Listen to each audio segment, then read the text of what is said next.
Hola, muy buenos días. Estamos en nuestro programa del Censo 2020, el día sábado 18 de julio. Estamos con el director del programa, el señor Enrique Gerves, psicólogo laboral, y con nuestra invitada, la psicóloga colombiana Mónica Villalba, quien es certificada en los Estados Unidos como Well Coach, es entrenadora de salud y bienestar. Ella es fundadora de Mindful Wellness. Y en los últimos 20 años, Mónica ha ocupado puestos en trabajo social y en atención médica. Especialmente, ella ha brindado asesoría sobre temas de salud y bienestar en personas aquí en los Estados Unidos y en Colombia, su país natal. Le damos a Mónica la bienvenida. Cuéntanos un poco de ti, tu ejercicio profesional, tu trabajo aquí en los Estados Unidos. Mónica. Mónica. Se nos congeló Mónica. Estamos teniendo un problema de técnicos. Mónica, díganos si nos escuchan. Se salió. Bueno, hasta que Mónica regrese, estamos con problemas técnicos y a Mercy la está ayudando internamente. Vamos a recapitular un poco con Margarita de lo que ha ocurrido la semana. Cuéntenos, Margarita, las novedades de la semana, un poco las estadísticas del censo. Bueno, esta semana ha sido una semana bastante movida para nuestro programa del Censo 2020. El día miércoles tuvimos la oportunidad de participar en un programa de radio con La Bacana FM y el Facebook Live de las Mujeres Un de Marte, una iniciativa de una periodista coterránea tuya, Jessica Sofía, una mujer ecuatoriana, periodista, una mujer muy exitosa en las redes sociales, además también influencer, y tuvimos la oportunidad de presentar el censo. Habíamos preparado mucha información, una mujer que realmente entendió la importancia de por qué los latinos, especialmente los inmigrantes, debemos ser censados. El día jueves tuvimos también un invitado muy especial en nuestro programa, Alejandro Chamorro. Él es experto en bioseguridad, y Enrique nos hacía una reflexión muy interesante sobre la seguridad de los datos del censo. Normalmente hemos hablado que el censo es seguro para nuestra comunidad, que quienes responden el censo no tienen el riesgo de que su información sea compartida con ninguna otra agencia, porque quienes estamos tomando la información tenemos la restricción de compartir la información porque es un delito federal.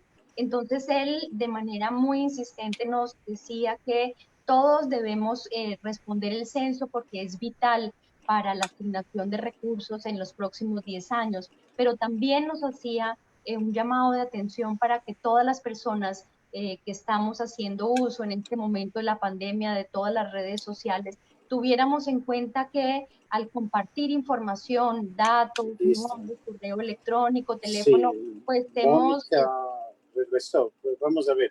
Mónica, si le puede quitar su audio, está en mute. Ahí. Sí, la escuchamos. No se preocupe, solamente si le puede enfocar un poco mejor la cámara, listo, está muy bien. Sí, Margarita nos estaba dando un poco de síntesis de lo que eran nuestros invitados que habíamos tenido en el pasado, pero ya pudimos superar un poco los problemas técnicos. Cuéntenos, Mónica, ¿nos escucha bien? Sí, se escucha bien y gracias por la paciencia. Algo pasa con la conexión y con el internet el día de hoy. Gracias a ustedes por invitarme. Estoy muy contenta de poder pasar esta mañana con nuestra comunidad latina, nuestra comunidad inmigrante que nos ven en varios lugares y que nos escuchan. También muchas gracias, Margarita. Con mucho gusto, Mónica. Cuéntanos un poco tu profesión, tu oficio, tu trayectoria y aquí en los Estados Unidos como inmigrante, cómo ha sido el ejercicio de tu profesión como psicóloga y pues lo que ha sido también como inmigrante. Gracias, sí. Yo estudié en un colegio, en Fusagasugá, un colegio en promoción social, y allí nació mi amor y mi pasión por el trabajo con comunidades.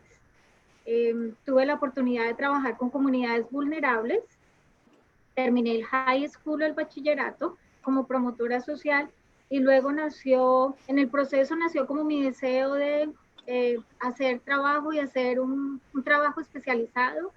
Estudié psicología en Bogotá, soy psicóloga y ¿De qué durante, universidad? perdóname, ¿De qué universidad? estudié en la Fundación Universitaria Konrad Lorenz en Ok. Bogotá. Gracias.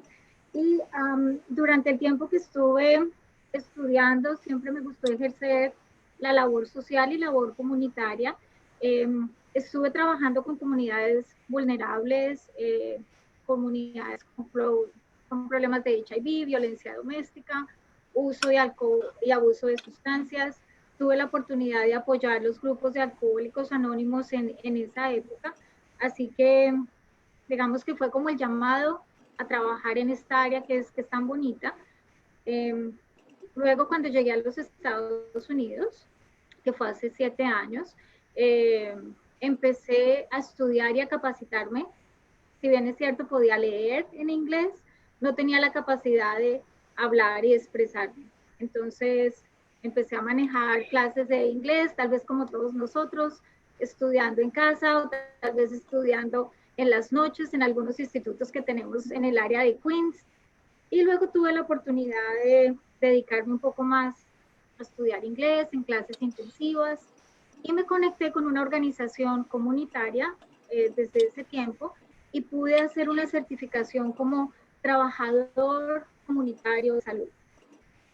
Y allí fue como pude empatar un poco mi profesión o mi deseo de trabajar en el área social y comunitaria con el trabajo que podía empezar a hacer acá con distintas comunidades. Entonces soy un trabajador de salud comunitario certificado en Nueva York y he podido trabajar con distintas pacientes, distintas poblaciones.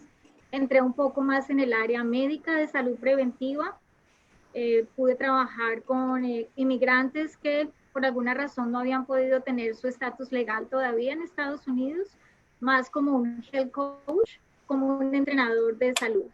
Entonces, siendo una actividad tan especial y como tan necesitada en nuestra comunidad, tuve la oportunidad de certificarme en los Estados Unidos como un coach de salud y bienestar y hoy día me siento feliz porque puedo trabajar con mi comunidad que habla español y también puedo trabajar con la comunidad que vive en este lugar que habla inglés, que también tiene muchas dificultades a nivel médico y a nivel de salud emocional. Mónica, ¿en qué comunidad trabaja usted? ¿Perdón? ¿En qué comunidad trabaja? Yo actualmente trabajo con la comunidad latina. Estoy trabajando con pacientes con distintas condiciones crónicas. También estoy facilitando la próxima generación de trabajadores de salud comunitarios. Tengo la oportunidad de compartir mi experiencia con los estudiantes, facilitando temas de salud y sigo con el manejo de mis pacientes a través de Mindful Wellbeing. ¿En toda la ciudad de Nueva York? Es a nivel de Estados Unidos. Tengo esta certificación que tengo a nivel nacional. Con los pacientes me permite tener pacientes en la Florida, en Texas, California. Entonces, digamos que es nacional y como es virtual, me permite tener una muy buena cobertura.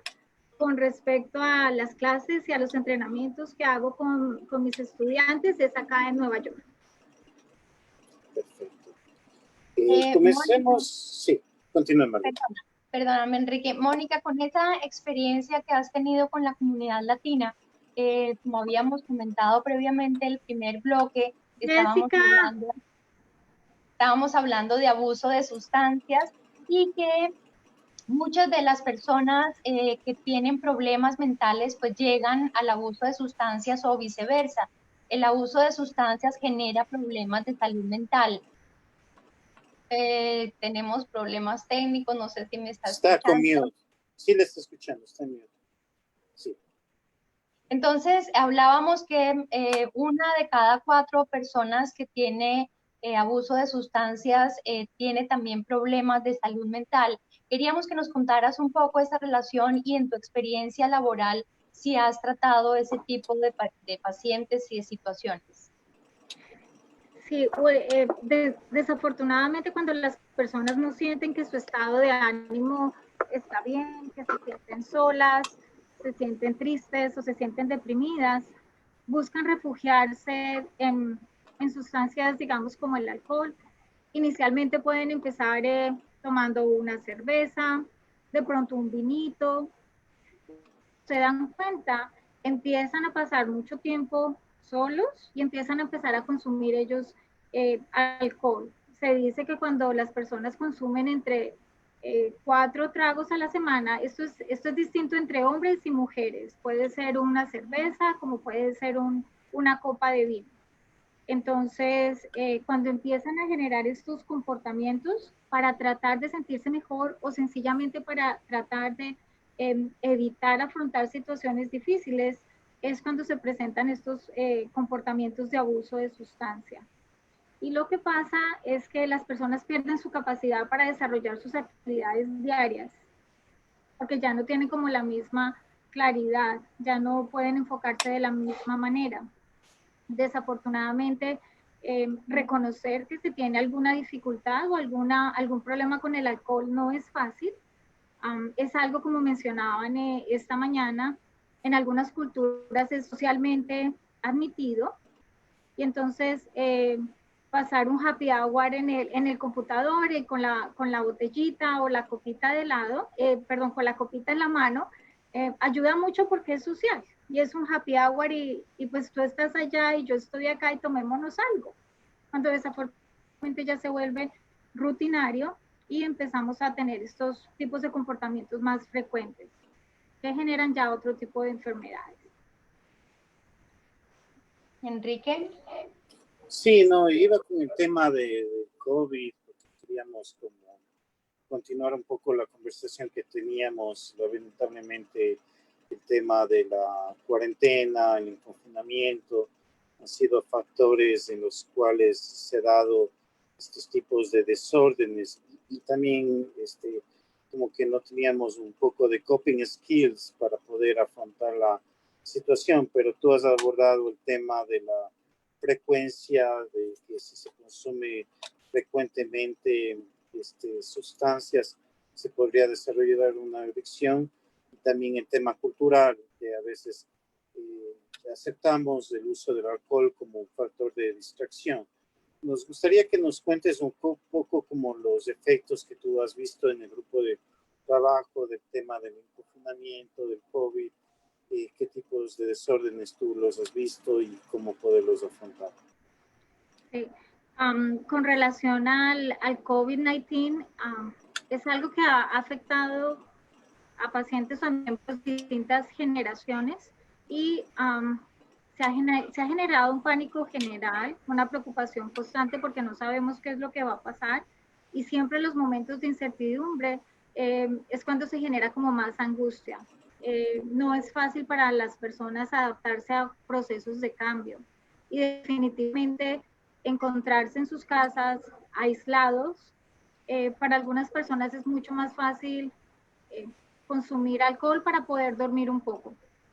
Entonces, lo que he notado con los pacientes es que hemos empezado a tener algunas horas de sueño mucho más largas, de tal manera que las actividades que antes disfrutaban ya se perdió el interés total, o como también hemos podido ver que las personas tratan de evitar expresar sus emociones y sus preocupaciones con respecto al COVID, a qué es lo que puede pasar. A veces en el evitar y al no querer hablar y expresar cuál es lo que me preocupa, se empiezan a generar unos procesos de pensamiento concurrentes. Negativo. Sí, y concurrentes, pensamientos negativos todo el tiempo. Usualmente, con COVID o sin COVID, las personas tienden a tener en promedio 70,000 pensamientos negativos al día. Es una parte involuntaria. Entonces es allí cuando se requiere un poco de entrenamiento, el uso de mindfulness, que tal vez es una técnica que vamos a hablar ahora, para poder poco a poco transformar esos pensamientos negativos. Reconocer es una situación preocupante, donde la salud física y la salud mental está siendo muy afectada. Por ejemplo, hay personas que tienen diabetes, que el ideal es que salgan a caminar o tengan alguna actividad física por 30 minutos y no lo están haciendo. Primero, porque la máscara a veces es incomoda. Segundo, por el temor a encontrarse con personas afuera. Entonces hemos visto que algunas enfermedades crónicas han aumentado. Como también hemos visto desafortunadamente que el problema de violencia doméstica y consumo de alcohol ha aumentado también, porque las personas deben estar en la casa, deben estar en estos espacios, los niveles de estrés que se manejan son muy altos, así que desafortunadamente el tema de violencia doméstica también ha incrementado. A veces no se publica tanto o no se denuncia tanto, pero es un tema que es realmente preocupante y que afecta a la salud emocional porque es vivir con miedo, es vivir con preocupaciones y con angustias todo el tiempo porque no sabemos qué va a pasar en casa. Mónica, perdóname, hay una tendencia a pensar que también la pérdida de trabajo, que es en esta situación uno de los problemas más graves con el COVID-19, también hace que las personas pues se desestabilicen emocionalmente. ¿Es normal que lleguen, digamos, al alcohol o a las drogas? ¿O es porque tienen algún problema anterior y llegan así a las drogas?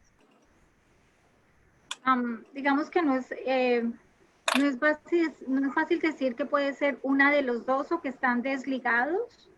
Usualmente cuando las personas pierden su espacio o lo que ellos consideran que les pertenece, como la capacidad de ir a su trabajo, como la capacidad de desarrollar una habilidad, donde ellos se sienten seguros, sienten que se relacionan con otras personas y tal vez ayudan al otro con distintas acciones. Al tener esta pérdida, hay personas que sienten que ya no van a poder retomar sus actividades, entonces pueden empezar tal vez a tratar de relajarse consumiendo alcohol y hay otras sustancias, marihuana, cocaína, otras cosas que las personas pueden usar, bien sea para tratar de alejarse un poco de su realidad o pensando que en alguna medida estos cambios de ánimo, como que se sienten con euforia, se sienten un poco más contentos, al comienzo pueden sentirse mejor y afrontan un poco más esta situación. Así que puede ser la combinación de las dos, Margarita. Sienten una pérdida grande, que les es un poco difícil ajustarse al cambio, adicional porque de pronto hay muchas preguntas de las cuales no se tienen respuesta y esa incertidumbre es muy grande en este momento, como tal vez no tienen muchas habilidades o muchas herramientas que les ayuden a comprender qué es lo que pasa y a tratar de buscar otros mecanismos en los cuales se puedan sentir más contentos, en alguna medida más tranquilos, o que vean que en medio de esta dificultad otra actividad pueden empezar a hacer. Sí, Mónica, aparte del tema del COVID, adicciones que estamos tomando el día de hoy en el confinamiento que nos habías dicho, inclusive abordaste el tema de los pensamientos negativos, que a veces es frecuente ante un factor estresante. Pero últimamente, aparte del tema de la pandemia del COVID-19, hemos estado viviendo momentos de tensión en los Estados Unidos. Las protestas de una persona afroamericana que es asesinada por la policía, que conmocionó el país, ha cambiado. Últimamente hemos visto muchos factores de tiroteo en la ciudad de Nueva York, pandillas que hay como random shootings que ocurren. Y me pareció un poco que también se corrió en las redes sociales, no sé si tuviste la oportunidad de verlo, que personal de Spirit es agredido en la Florida porque se demora un vuelo y el personal es atacado por la demora del vuelo. Y en el tren de Nueva York también personas que atacan a otras personas. Cuéntanos socialmente qué es lo que estamos viviendo en el presente y tal vez cómo afrontarlo desde el punto de vista personal.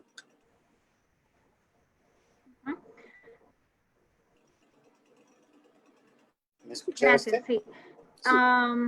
Mi apreciación, sí.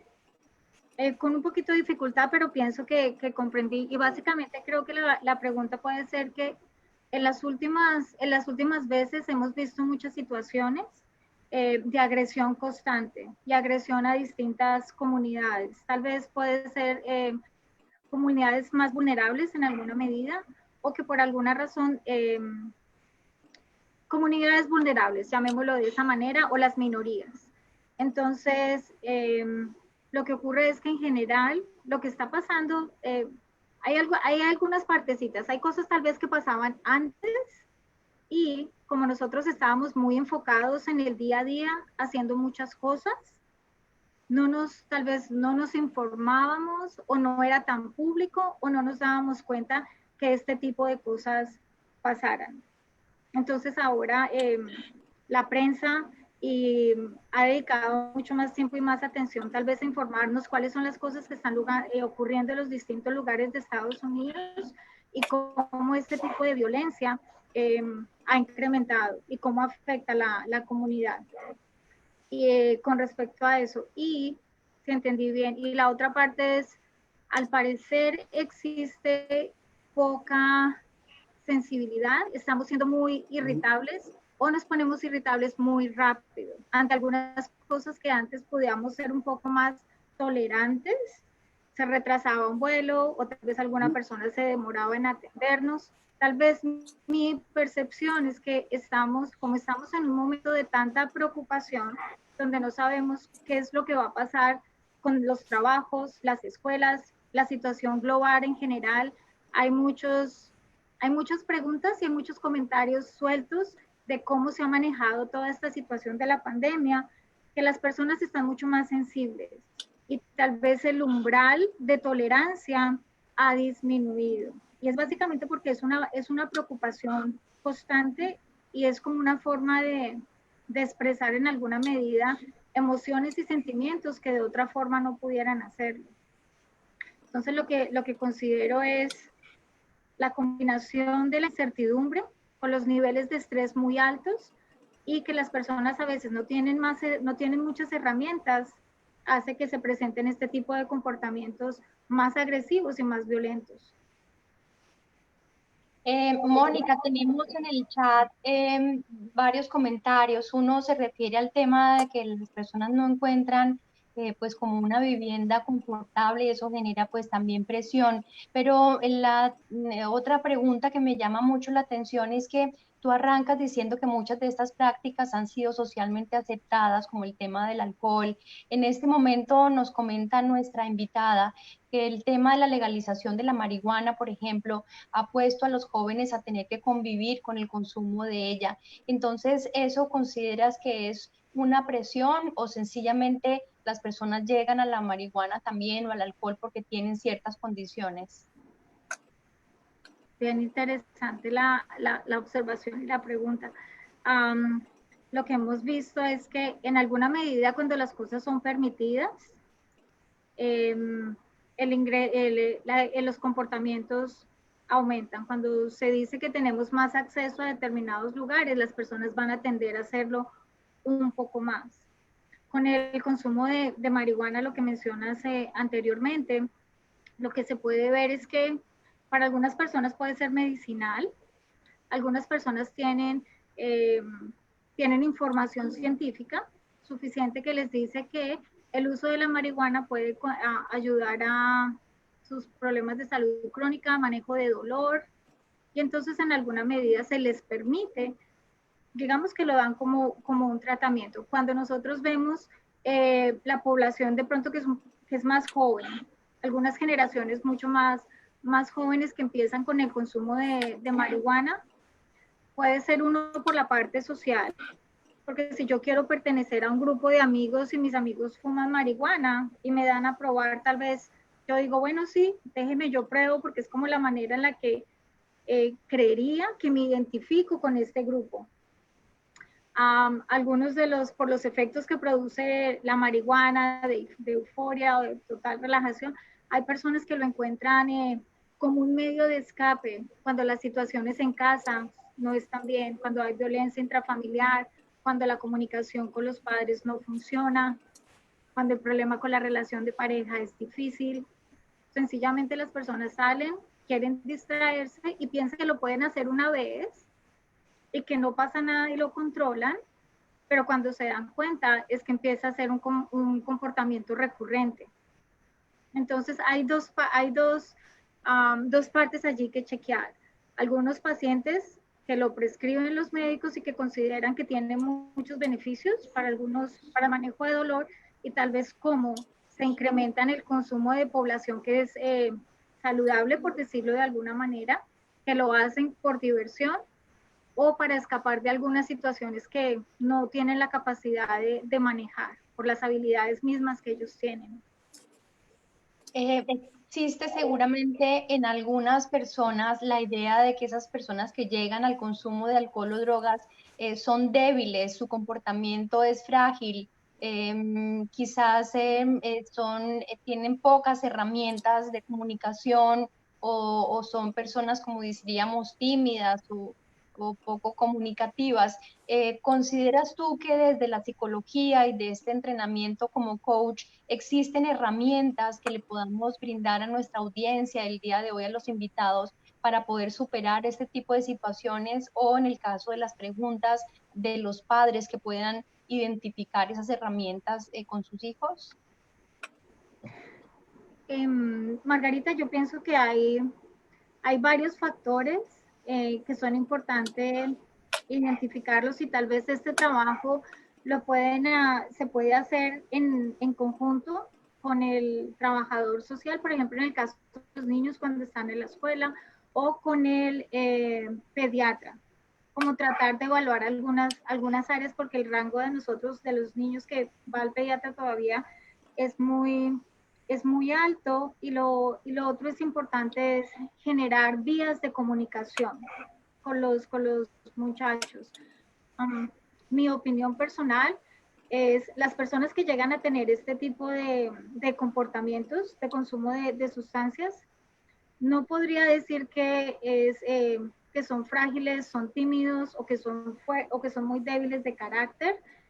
No pudiera decir eso. Lo que sí pudiera decir es que hay unos factores biológicos, genéticos, factores sociales que en algún momento se combinan y facilitan el camino para que las personas empiecen a tener algún tipo de consumo de sustancias, y que en alguna medida esto se convierte en una enfermedad. Sí, por factores por ejemplo, sí, continuamos. Sí, entonces es un trabajo que hoy día se hace muy de la mano con terapistas, psicólogos, trabajadores sociales y coaches. Los coaches son entrenadores de salud que están capacitados en el uso de distintas técnicas para ayudar a determinar en los pacientes o en las personas en qué lugar se encuentran, si reconocen este tipo de enfermedades, o si reconocen que hay una situación en la cual es importante que ellos cambien para que puedan tener un estilo de vida más saludable. Entonces, si hablamos, por ejemplo, del coaching, y tal vez podemos revisar algo de lo que se refiere al mindfulness, y ya Mercy nos ayuda con la tal vez con la presentación. Entonces, Sí, para que hay varias... Justo ahí mismo voy. La foto Gracias. que estás ahí para que nos vayas explicando. Me gustaría que por cuestiones de tiempo nos incluyas dentro de esta presentación dos aspectos que quedaron pendientes. Uno, tú estabas diciendo el tema de los pensamientos negativos, la frecuencia y también la poca tolerancia que se tiene hoy en día. Y el segundo es el manejo de la ira. Nuestros invitados previos manifestaban mucho el manejo de la ira, que podría desencadenar adicciones, pero dentro de tu presentación que estás presentándonos, me gustaría que incluyas estos dos factores, como tal vez estas técnicas pueden ayudar al manejo de la ira y también el tema de la tolerancia. Okay.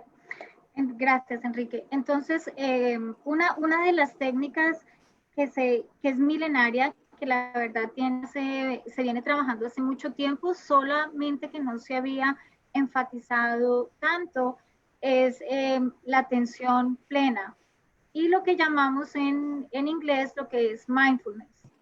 Y como podemos ver acá en la gráfica, es como la capacidad de vivir en el momento presente. Entonces decimos que la atención plena es un estado activo donde nosotros podemos tener varios tipos de pensamientos sin necesidad de juzgar qué tipo de pensamiento es bueno o es malo.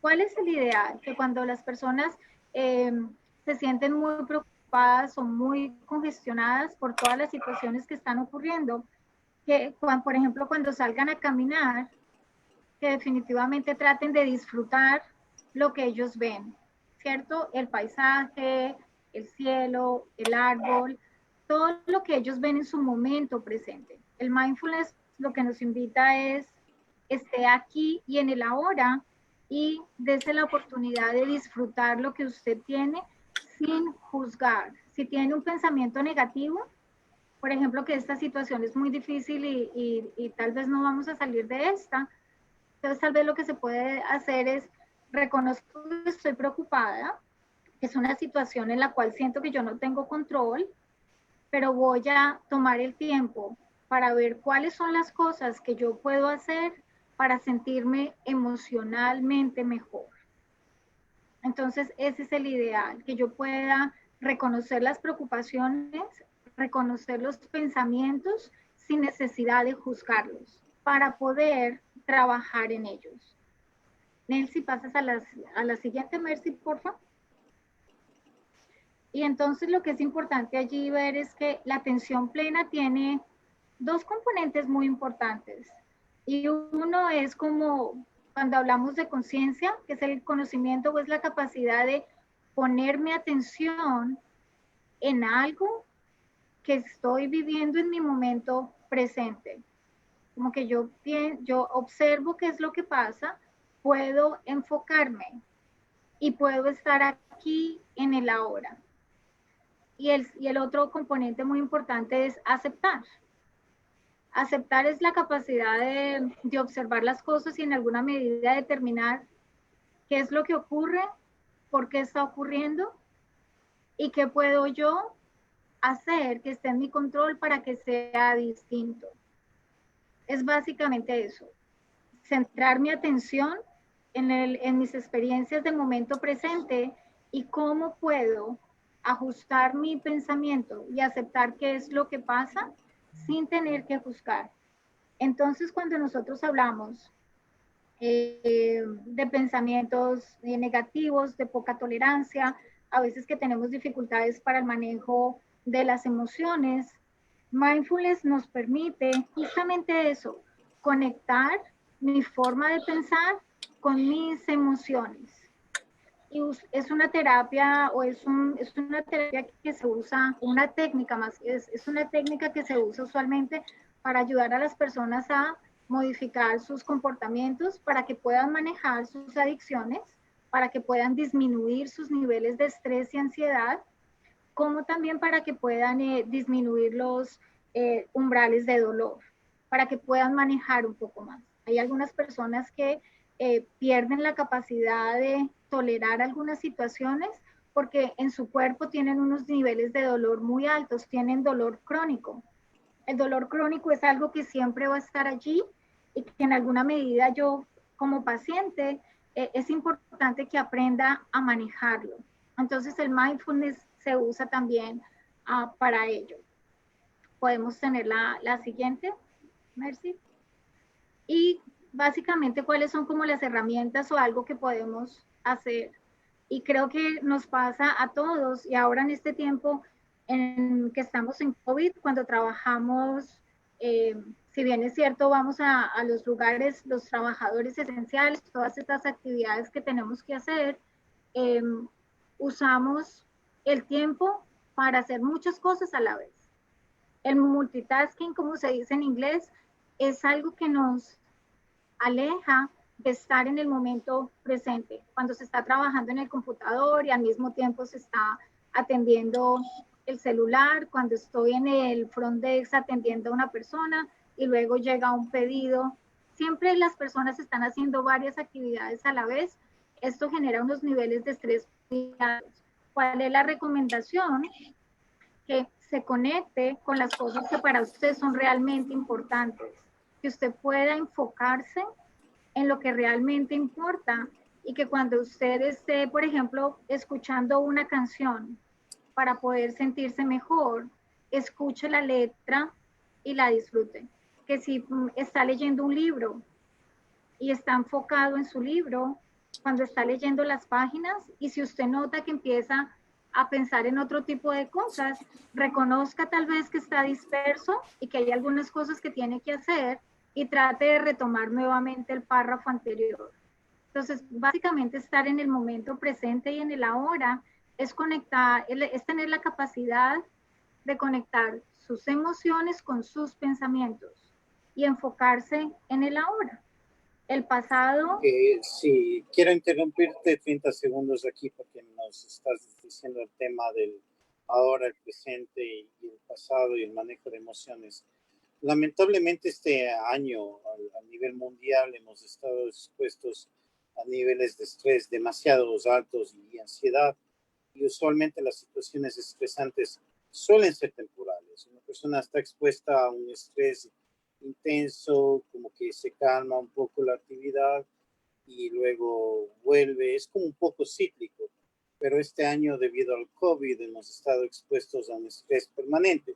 Por poner un ejemplo, y por eso quiero que nos inculques un poco.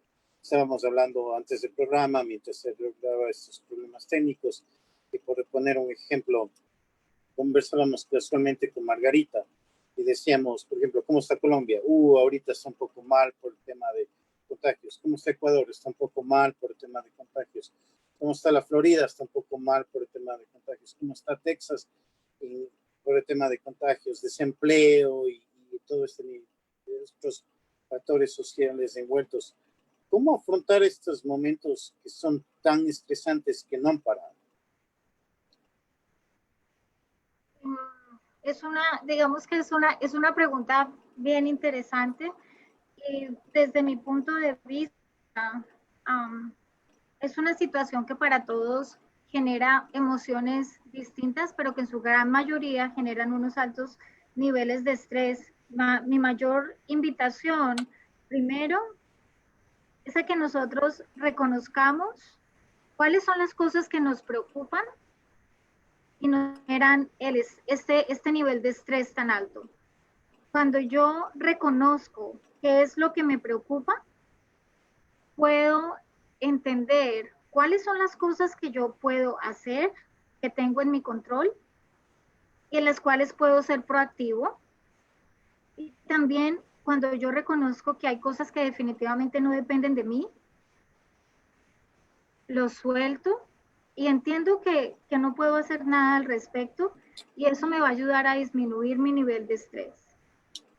Cuando yo reconozco cuáles son las cosas que me preocupan, el ideal es que yo haga una lista y cuáles son como las prioridades de estas cosas que me preocupan y que yo tengo control en ellas, cuáles son las que son muy importantes para mí. Y las coloco en una hojita y empiezo a revisar. Las coloco todas, las puedo enumerar. Si tengo 10 cosas que me preocupan, enumero esas 10 cosas. Veo cuáles de esas 10 puedo controlar 5. Luego veo cuáles son las actividades que yo puedo hacer para sentirme proactivo y que mi nivel de estrés disminuya. Para eso, digamos que es el reconocer. Lo otro, cuando yo entiendo que hay algo que me genera mucho estrés, que me genera mucha preocupación en algún momento determinado, es importante que yo busque en ese momento distraer mi atención de allí. Tal vez si estoy viendo las noticias con mucha frecuencia, me voy a preocupar mucho. Estar informado es importante, solamente que tengo que determinar cuántas veces al día está bien para mí que yo vea las noticias. Hacer ejercicios de respiración profunda me van a ayudar que en medio de mi preocupación, tal vez porque en mi país la situación está muy compleja y el nivel de contagio es muy alto, no puedo hacer nada al respecto, pero yo tomo un momento para respirar profundo, para reconocer que en mi control no está, y le doy como un break a mi cuerpo y luego puedo seguir enfocándome en la actividad que estaba haciendo. Y lo otro es, como nosotros estamos en casa y algunas veces, digamos, Nueva York, la mayor parte de nosotros están en espacios muy, muy pequeños, muy, muy cerrados, por decirlo de alguna manera. Hacer actividad física en casa, bien sea estiramiento, aeróbicos, por ejemplo, yoga. Casi todas las personas pueden tener acceso al internet y en el yoga se encuentra la oportunidad de conectar su cuerpo con su mente. Y ahora tenemos muchos recursos de yoga en español que nos ayudan a entender un poco en medio de mis preocupaciones cómo me conecto en el aquí y en el ahora y le ayudo a mi cuerpo a sentirse mejor. Cuando físicamente... Mónica, sí, disculpa que te interrumpa, lo que pasa es que nos están escribiendo al chat. Justo hablando del yoga y las actividades que son para distraerse, nos escriben por el chat y nos dicen que los nuevos estudios aquí en los Estados Unidos del proceso de infección y contagio, que aparentemente está un poco controlado y se está dando nuevo, es que los jóvenes asintomáticos, que no tienen ningún tipo de síntoma, ni les afecta la pandemia, no tienen absolutamente ningún tipo de nada, ni temperatura, ni fiebre, ni nada. Están saliendo y están haciendo la vida común, normal, porque no tienen ningún tipo de síntoma alguno, pero nos dicen que cuando vuelven a sus familias, tienen personas mayores viviendo, o personas que a lo mejor tengan un poco de factores de riesgo y no se dan cuenta que están contagiando a otras personas. Entonces nos están haciendo la pregunta, ¿cómo tener estas conversaciones con estos jóvenes que aparentemente no están tan afectados por el tema de la pandemia, pero están poniendo en riesgo a sus personas que conviven o personas cercanas? Ajá.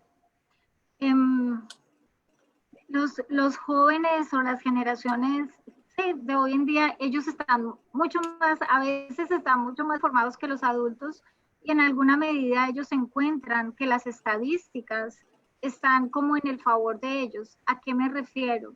Que si bien es cierto, ellos pueden tener el virus, pueden salir de él.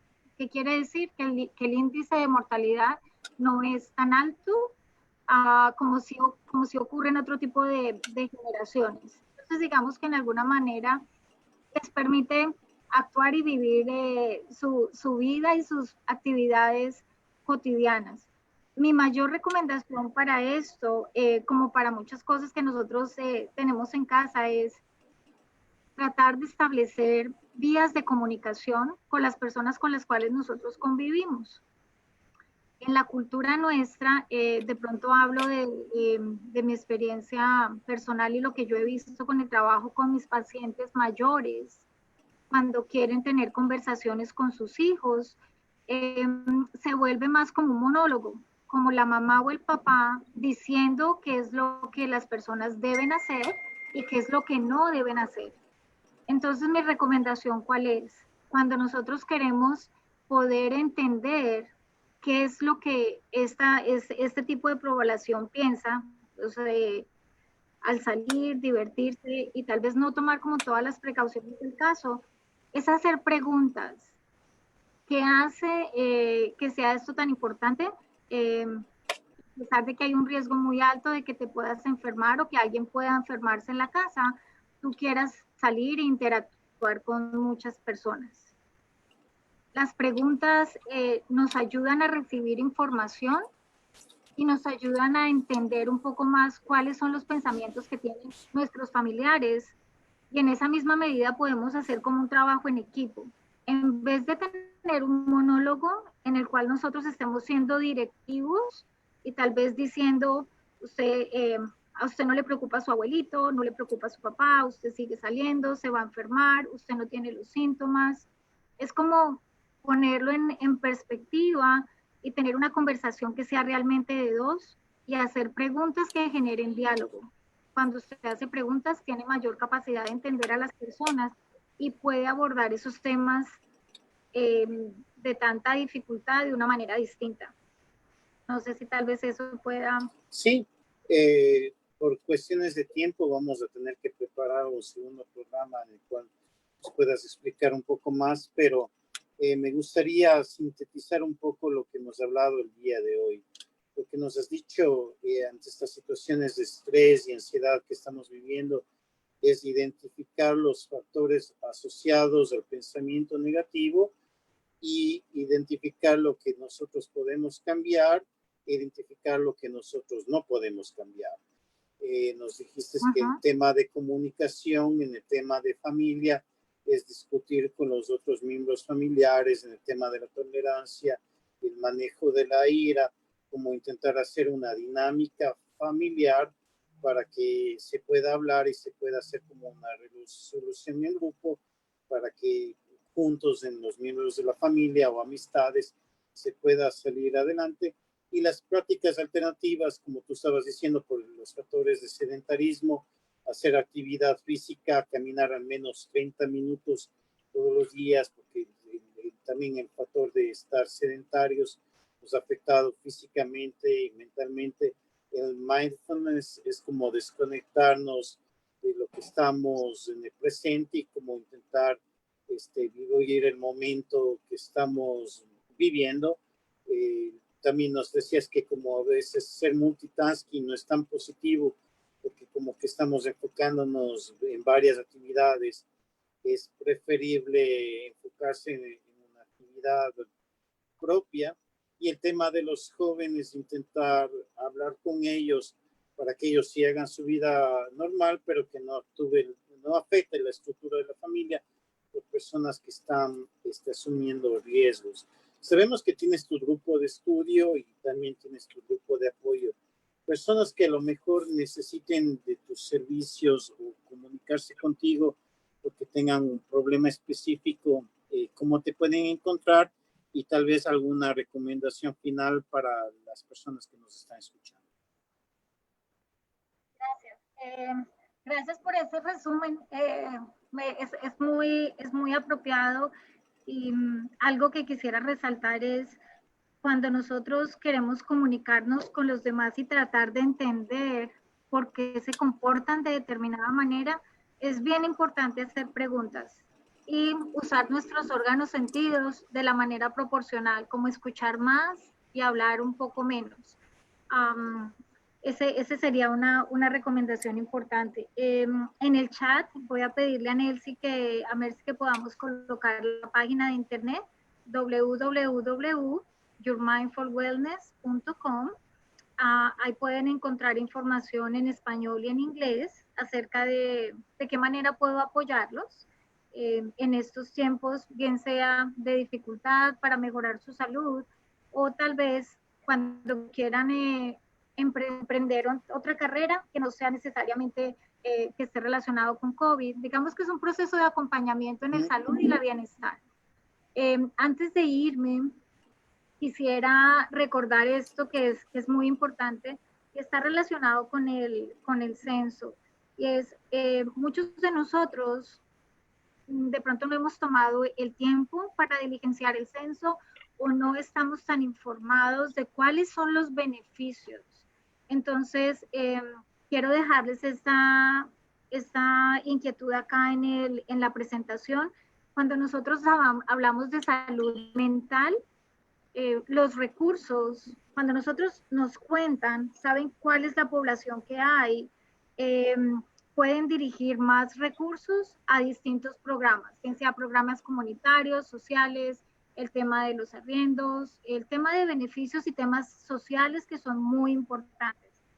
Cuando nosotros llenamos el censo, se generan más recursos y si ustedes ven los números o las estadísticas, la comunidad latina que vive en Nueva York somos muchos, los hispanos somos muchos y en su gran mayoría presentamos dificultades de salud mental, dificultades de abuso de alcohol y drogas, problemas de violencia doméstica, como también tenemos problemas de enfermedades terminales y diligenciar el censo que nos toma 10 minutos va a ayudar a que genere los recursos necesarios para que la comunidad hispana esté un poco más protegida.